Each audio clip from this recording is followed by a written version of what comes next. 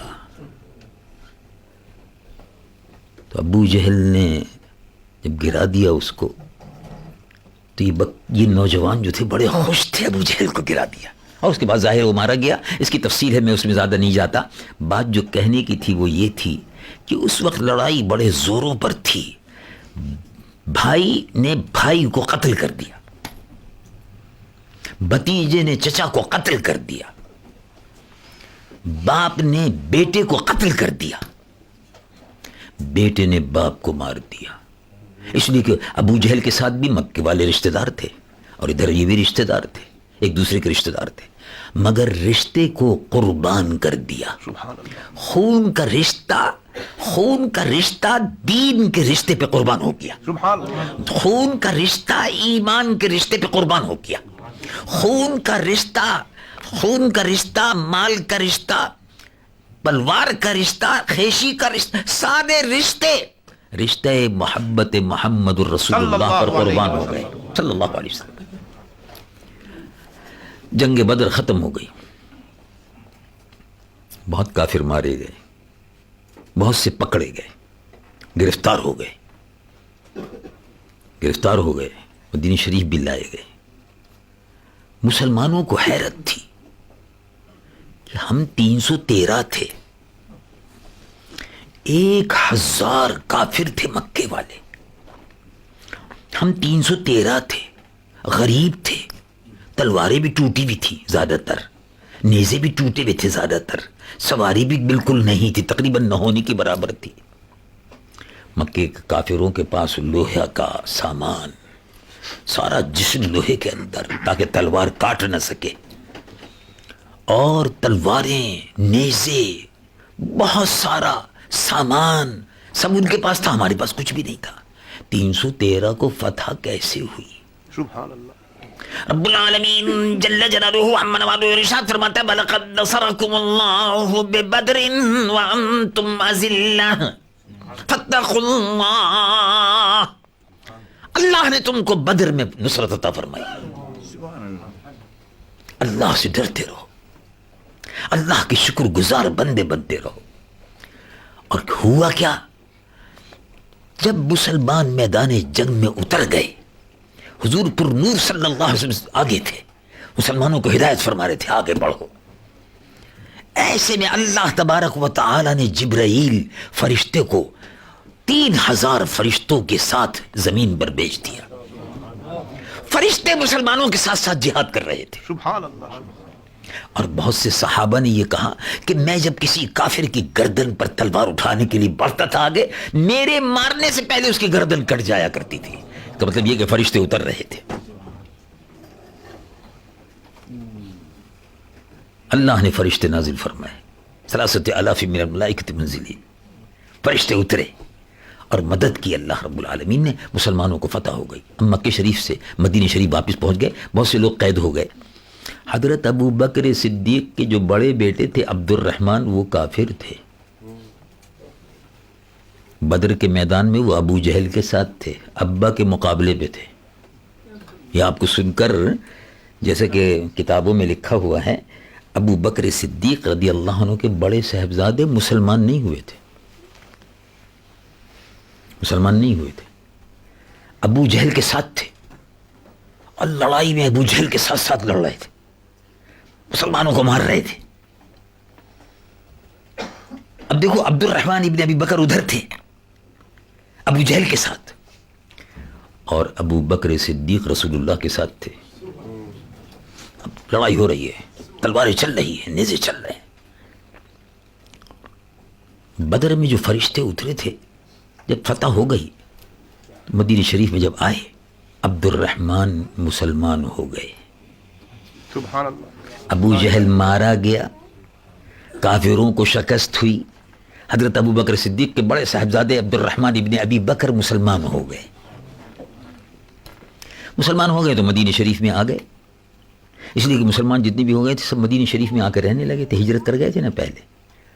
جب وہ آ گئے تو مسجد نبوی میں جیسے شام کو بیٹھ جاتے ہیں، ہم لوگ بھی مسجد میں بیٹھ گئے، باہر مسجد کے باہر بیٹھ گئے، یا ادھر کرسیوں پہ بیٹھ گئے، یا ہال میں بیٹھ گئے، تو باتیں کرتے رہتے ہیں. فلاں صاحب آئے تھے، فلاں عالم دین آئے تھے، انہوں نے یہ کہا، اور فلاں واقعہ ہوا تھا، وہ حدیث ہی بیان کی تھی. تو اس طرح سے آپس میں باتیں کرتے. تو مسجد نبوی میں صحابہ بیٹھ کر باتیں کرتے تھے کہ بدر میں صاحب کمال ہو گیا. بدر میں ہم 313 تھے اور ہمارے دشمن 1000، تو 1000 پر کیسے فتح ہو گئی؟ کہا اللہ کا وعدہ پورا ہو گیا. اللہ کا وعدہ کیا تھا؟ رب العالمین جل جلالہ عما والو ارشاد فرماتا ہے، کم من فئۃ قلیلۃ غلبت فئۃ کثیرۃ باذن اللہ.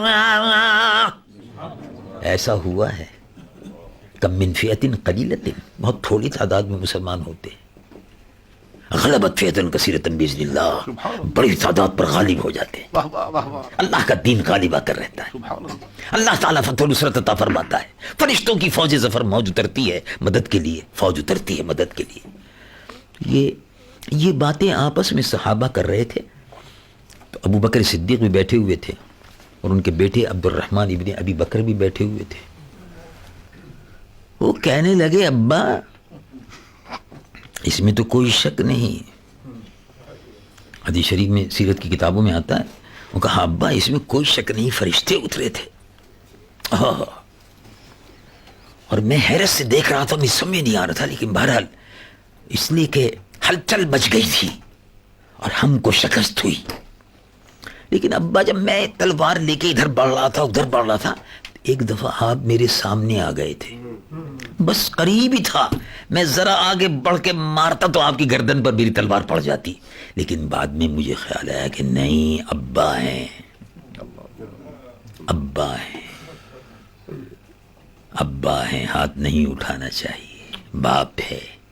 تو میں پیچھے ہٹ گیا، میں دوسری طرف چلا گیا. تو اب مسجد میں بیٹھے ہوئے آپس میں باتیں کر رہے تھے لوگ کہ جنگ میں فتح ہوئی اور ایسی ہوئی. عبد الرحمن نے بھی اپنا قصہ سنانا شروع کیا، میں نے پھر فلاں کو مارا، فلاں کو. ابو بکر صدیق رضی اللہ عنہ سے جب ابا سے اس نے یہ بات کہی کہ ابا میں بچ کے نکل گیا، آپ کو چھوڑ دیا میں نے. ابو بکر صدیق نے فرمایا کہ دیکھو ہم مسجد میں بیٹھے ہوئے، اللہ شاہد ہے میں نے تم کو نہیں دیکھا،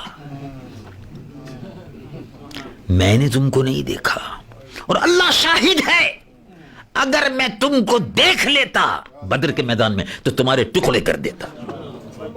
اللہ اکبر. دیکھو باپ بیٹا خون ہے, نور نظر لخت جگر ہوتا ہے. سبحان. باپ اور ماں سے زیادہ کسی کو اولاد سے محبت نہیں ہوتی. سبحان. لیکن ابو بکر صدیق کو یہ بتانا تھا کہ بیٹے کا اور باپ کا رشتہ, خون کا رشتہ, اولاد اور نسل کا رشتہ, رحم کا رشتہ, یہ سارے رشتے قربان ہیں رشتہ محمد رسول اللہ صلی اللہ علیہ وسلم. ایمان کا, غلامی مصطفیٰ کا اور ایمان کا جو رشتہ ہے, اس رشتے سے بڑھ کر کوئی رشتہ نہیں ہے, اور اس رشتے پر سب کچھ قربان ہو جائے. حضور پر نور سید العالمین محمد رسول اللہ صلی اللہ علیہ وسلم کی ذات مقدس سے ابو بکر صدیق کو کتنی محبت تھی سبحان اللہ کہ وہ رسول اللہ صلی اللہ علیہ وسلم کے دین کے مقابلے پر اگر بیٹا بھی آ رہا تھا تو فرما رہے تھے کہ میں اس کے بوٹیاں اور ٹکڑے کر دیتا. یہ ہے ایمان. جو ابو بکر صدیق, عمر فاروق, عثمان غنی, علی مرتضیٰ, صحابہ رضوان اللہ علیہم اجمعین, تمام کا تمام یہی ایمان تھا, اور اسی کی مثال اور نمونہ ہمارے سامنے ان بزرگوں نے پیش کر دیا. اب آپ غور فرمائیے, ایمان کے اس رشتے سے اور ایمان کے اس تعلق سے پھر سوچیے اور غور کیجیے کہ اللہ تبارک و تعالی جل جلالہ عم نوالہ قیامت کے دن یہ دریافت فرمائے گا کہ بھئی اگر تمہارے رشتہ داروں میں سے کوئی رشتہ دار نے تمہارے لیے کوئی بری بات کہہ دی تو تم اس کا بائیکاٹ کر دیتے ہو. تمہارے رشتہ داروں میں سے کوئی رشتہ دار نے اگر تمہاری کوئی بات نہیں مانی تھی تو تم کہہ رہے ہو آج سے ہمارا کوئی تعلق نہیں, نہ ہم شادی میں آئیں گے نہ غمی میں آئیں گے. فیصلہ کر دیتے تھے. لیکن جب وہ لوگ کہ جو ہمارے محبوب حضور پرنور سید العالمین محمد رسول اللہ صلی اللہ علیہ وسلم کی شان میں گستاخیاں کرتے تھے, رسول اللہ صلی اللہ علیہ وسلم کے مقابلے پر نبی بنا کر کھڑا کر دیتے تھے, جو ہمارے نبی کے دشمن تھے, ہمارے محبوب کے دشمن تھے, تم نے ہمارے محبوب کے دشمنوں سے تعلق کیوں رکھا؟ اپنے دشمنوں سے تو تم نے تعلق توڑ لیا, اور جو ہماری اور ہمارے رسول کے دشمن تھے ان سے تعلق جوڑ لیا, تو قیامت کے دن جواب دینا ہوگا. اور ظاہر ہے جب اللہ کے رسول سے رشتہ ٹوٹ گیا اور مرزا غلام سے یا قادیانی سے مرزائیوں سے رشتہ جڑ گیا, بہت خوب, تو وہاں تو نور تو ہے نہیں. بہت خوب, بہت خوب, نور تو ہے نہیں, بہت خوب. وہ تو خود بیچارہ مر گیا, ایسا مرا کہ اس کی قبر پہ کتے لوٹتے ہیں. وہ تو ٹوائلٹ میں مر گیا. واہ واہ, مرحبا مرحبا. مرزا غلام قادیانی تو ٹوائلٹ میں مر گیا. تو جو ٹوائلٹ میں مر گیا, اب بتاؤ اس سے کیا رشتہ جوڑنا؟ ٹوائلٹ والا ہی جوڑے گا, ٹوائلٹ والا. بہت خوب, بہت خوب. اللہ تبارک و تعالی جل جلالہ عم نوالہ دنیا میں دکھا دیتا ہے تاکہ قیامت کے دن کوئی آدمی عذر نہ کر سکے. مجھے پتہ نہیں تھا, مجھے معلوم نہیں تھا, تو یہ تو ساری چیزیں دنیا کو دکھا دی. وہ ایسا مرا کہ دنیا نے دیکھا کہ ٹوائلٹ میں مرا, وہ ایسا مرا کہ دنیا نے دیکھا کہ اس کی قبر پر کتے لوٹتے تھے.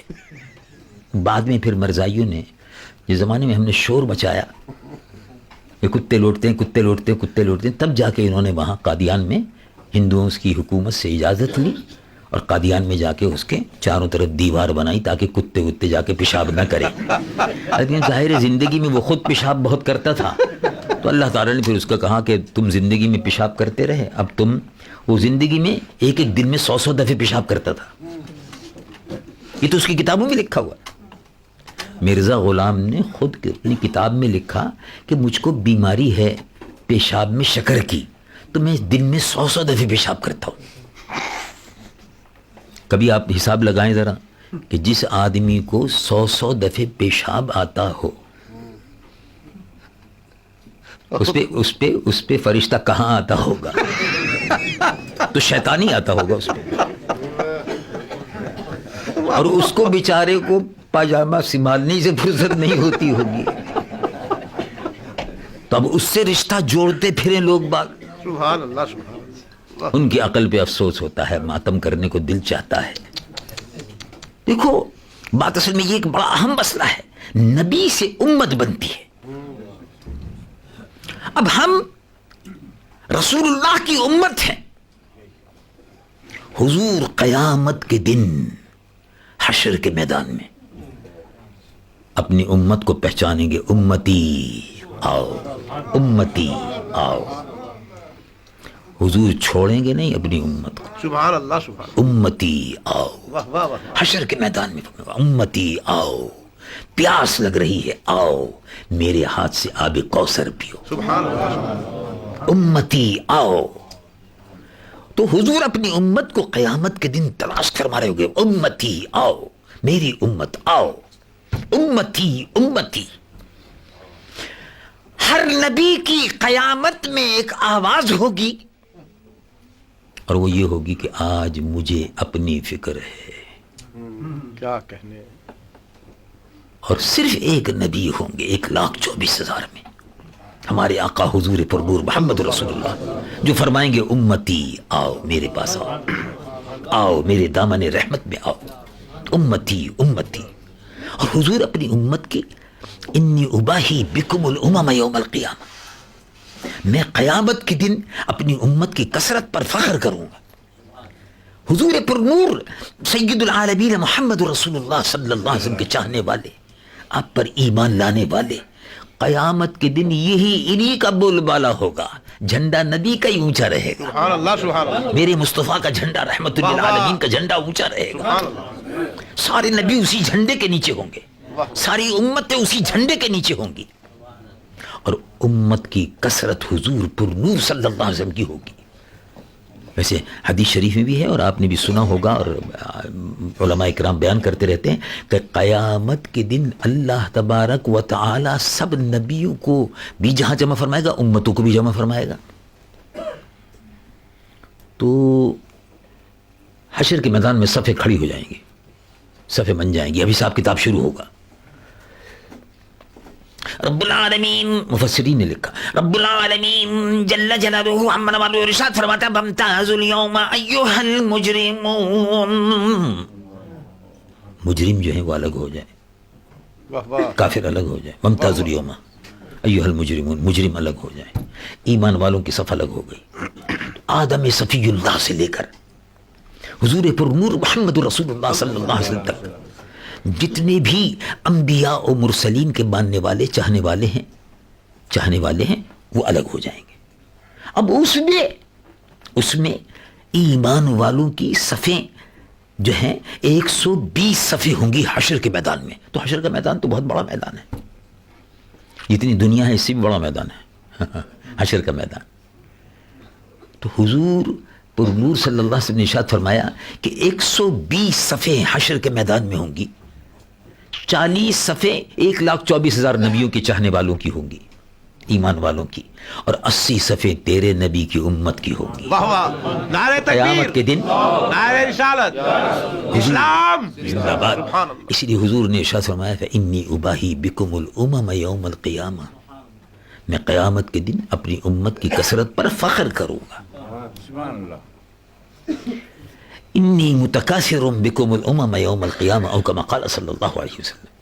تو اللہ کے محبوب صلی اللہ علیہ وسلم کی امت, حضور اس امت کو قیامت کے دن اپنے دامن رحمت میں لے لیں گے, اور قبر میں بھی حضور کے دامن رحمت میں پناہ ملے گی. رسول اللہ صلی اللہ علیہ وسلم نے اس امت کو ہمیشہ یاد رکھا. اب یہ امت جو ہے حضور کے دامن سے وابستہ رہے, امت نبی سے بنتی ہے. اسی لیے حضور نے فرمایا انا آخر الانبیاء, میں آخری نبی ہوں. اور تم آخری امت ہو، تم آخری امت ہو۔ حضور پر نور صلی اللہ علیہ وسلم، تم آخر الامم ومسجدی آخر المساجد، یہ بھی ایک حدیث میں آتا ہے۔ اس کا مطلب یہ ہے کہ کسی نبی کی قائم کی ہوئی اگر کوئی مسجد ہوگی تو میری مسجد آخری، نبی کی مسجد، یعنی نبی کی اب کوئی اور مسجد نہیں ہے۔ آپ نے سنا ہے مرزا غلام نے کہا کہ قادیان میں قرآن دوبارہ اترا، اور قادیان حرم شریف ہے، زمین قادیاں ارض حرم ہے، زمین قادیاں اب محترم ہے، ہجوم خلق سے ارض حرم ہے، معاذ اللہ، توبہ توبہ۔ وہ کہتا ہے کہ قادیان کی زمین اب محترم ہے اور خلق کے خدا کا ہجوم اتنا ہے کہ یہ مکے اور مدینے سے بڑھ کر ہو گئی، ارض حرم ہو گئی ہے۔ جو برکتیں مکہ معظمہ کی تھی وہ خشک ہو گئی، اب وہ ساری نہر، برکت کی نہر جو ہے وہ قادیان میں کھل گئی، اور قادیان میں وہاں مندروں کی گھنٹیاں بج رہی ہیں، گھنٹیاں بج رہی ہیں، گنیش مہاراج کی گھنٹی بج رہی ہے جی۔ اور سبحان اللہ، دیکھو رحمت للعالمین کا دربار ہے، مدینہ منورہ کی سرزمین ہے، 1,24,000 فرشتے اتر رہے ہیں، 70,000 فرشتے صبح اتر رہے ہیں، 70,000 فرشتے شام اتر رہے ہیں، اور 70,000 فرشتے صبح اترتے ہیں، 70,000 شام اترتے ہیں۔ ابو بکر صدیق بھی رسول اللہ کے برابر میں موجود ہیں، ابو بکر صدیق پر بھی رحمت نازل ہو رہی ہے۔ سبحان اللہ، سبحان اللہ، سبحان اللہ۔ ابو بکر صدیق حضور کے رفیق سفر تھے، سبحان اللہ۔ حضور کے 2 رفیق سفر تھے، ایک آسمانوں پہ رفیق سفر تھے، وہ تھے حضرت جبرائیل۔ جبرائیل حضور کے رفیق سفر تھے آسمانوں پر، اور ابو بکر صدیق زمین پر رسول اللہ کے ہجرت میں سفر میں ساتھ تھے، سفر ہجرت۔ حضور کا جو سفر ہجرت تھا، اصل اہمیت اسی سفر کی ہے، یہی سفر تھا، سفر ہجرت۔ غار میں حضور کے ساتھ، غار میں بھی حضور کے ساتھ، مزار میں بھی حضور کے ساتھ، حضور پر نور صلی اللہ علیہ وعلی آلہ وصحبہ وبارک وسلم کے ساتھ ساتھ ابو بکر صدیق ہیں۔ اور روایات تو آپ سنتے ہی رہتے ہیں علماء کرام کی زبان فیض ترجمان سے، مدینہ منورہ کی سرزمین پر ابو بکر صدیق رضی اللہ عنہ وارضاہ تشریف لائے، اور حضور کے ساتھ ساتھ مدینہ منورہ ہی میں رہے، بس گئے، انہی کے پیسے سے مسجد نبوی خریدی گئی، جیسے کہ آپ سنتے رہتے ہیں۔ اب ذرا تصور کیجیے آپ کہ ابو بکر صدیق کی مسجد، یعنی پیسہ ان کا لگا، زمین ان کی ہے، اسی ابو بکر صدیق نے جو زمین خریدی مسجد کے لیے، کتنی بابرکت زمین ہے کہ جس پر دونوں جہاں کے تاجدار نماز پڑھاتے رہے۔ سبحان اللہ، سبحان اللہ، سبحان اللہ۔ اور ابو بکر صدیق کو یہ شرف حاصل ہوا کہ ایک تو یہ شرف تھا، یعنی بے شمار شرف ہے، ایک تو یہ شرف تھا کہ حضور کے ساتھ ہجرت میں رہے، اور ایک یہ شرف تھا کہ حضور پر نور صلی اللہ علیہ وسلم کے سفر معراج کی تصدیق کی۔ واہ واہ واہ واہ، معراج کا سفر۔ مرحبا مرحبا۔ ابو جہل نے کہا کہ غلط ہے، کیسے ہو سکتا ہے کہ آپ معراج میں چلے جائیں، اور کیسے ہو سکتا ہے بیت المقدس میں چلے جائیں، بات سمجھ میں نہیں آتی۔ ابو بکر صدیق نے تصدیق کی، تصدیق کی، میں تصدیق کرتا ہوں۔ تو ابو بکر صدیق سب سے پہلے شخص ہے، معراج میں حضور کے ساتھ نہیں رہے، آسمانوں پر حضور کے ساتھ نہیں گئے، بیت المقدس میں حضور کے ساتھ نہیں گئے، لیکن جب حضور نے فرمایا کہ میں بیت المقدس گیا تھا، آسمانوں پر گیا تھا، سدرۃ المنتہا کی طرف گیا تھا، عرش الہی سے گزر گیا تھا، اللہ کے حضور میں حاضر ہوا تھا، تو ابو بکر صدیق نے فرمایا یا رسول اللہ آپ صحیح فرماتے ہیں۔ سبحان اللہ، سبحان اللہ۔ کہا ابو بکر تم نے کیسے کہہ دیا، اتنی بڑی بات تم نے کیسے کہہ دیا کہ آپ صحیح کہتے ہیں؟ کہا حضور خدا کو بغیر دیکھے آپ کے کہنے سے مان لیا۔ کیا کہنے، کیا کہنے، کیا کہنے، خدا کو تو نہیں دیکھا، کیا کہنے، کیا کہنے۔ تو اللہ کو بغیر دیکھے آپ نے فرمایا لا الہ الا اللہ.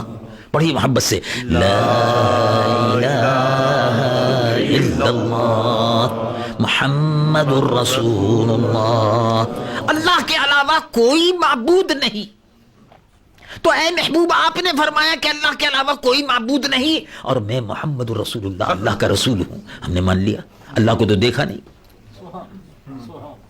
تو معراج میں آپ نے فرمایا کہ آپ تشریف لے گئے آسمانوں پر, سدرۃ المنتہا عرش الہی, اور آسمانوں پر فرشتوں کا, انبیاء و مرسلین کا. ہم نے بغیر دیکھے تصدیق کر دی, بغیر دیکھے خدا کو مان لیا, بغیر دیکھے معراج کی تصدیق کر دی. ابو بکر صدیق نے تصدیق کی, اور ابو بکر صدیق ہی کی خصوصیت یہ تھی کہ سیدنا ابو بکر صدیق نے کوئی رعایت نہیں برتی. مسیلمہ کذاب, جھوٹا نبی, سبحان اللہ, سبحان اللہ, جھوٹے نبی نے نبوت کا دعویٰ کیا, تو وہ بھی عرب, وہ بھی عربی بولتا تھا. دیکھو عرب تھا, بہت بڑا قبیلہ تھا, بہت بڑی قوت تھی, 40,000 کے قریب آدمی اس کے ماننے والے تھے. ابو بکر صدیق رضی اللہ عنہ نے فرمایا چاہے کچھ بھی ہو جائے, نیا نیا زمانہ تھا, نیا نیا واقعہ تھا, ابو بکر صدیق رسول اللہ کے جانشین تھے. اور یہ آپ کو معلوم ہے کہ سیدنا ابو بکر جب حضور بیمار ہوئے تو حضور پر نور صلی اللہ علیہ وسلم نے ارشاد فرمایا, ام المومنین عائشہ صدیقہ سے فرمایا ابو بکر کہاں ہے؟ کہا حضور اس وقت ابھی آئے نہیں, شاید آ جائیں گے. تو ارشاد فرمایا میرا اٹھنے کو میں کوشش کرتا رہا لیکن میں اٹھ نہیں سکا. نماز عشاء کے لیے حضور اٹھ نہیں سکے, بار بار غشی بخار تیز تھا, بار بار حضور اٹھنا چاہتے تھے لیکن پھر لیٹ جاتے تھے. مروا ابا بکر یصلی بالناس, او کما قال صلی اللہ علیہ وسلم, بخاری شریف کی حدیث ہے. ابو بکر کو کہو کہ لوگوں کو نماز پڑھائیں. ام المومنین عائشہ صدیقہ فرماتی ہیں کہ یا رسول اللہ, یا رسول اللہ, ابو بکر صدیق بہت نرم دل ہیں, ابا میرے بہت نرم دل ہیں, آپ کو جب مصلی پر نہیں دیکھیں گے تو کھڑے نہیں ہو سکتے, رونے لگیں گے. کہا جو بھی ہے, مروا ابا بکر, میں نے کہا ہے مروا ابا بکر یصلی بالناس, ابو بکر سے کہو نماز پڑھائیں. ابو بکر صدیق نے رسول اللہ کی موجودگی میں 17 نمازیں پڑھائیں. موجودگی سے میری مراد یہ کہ حضور تو اپنے حجرہ مبارک میں تھے, کیونکہ طبیعت مبارک ناساز تھی, بیمار تھے, بخار تھا.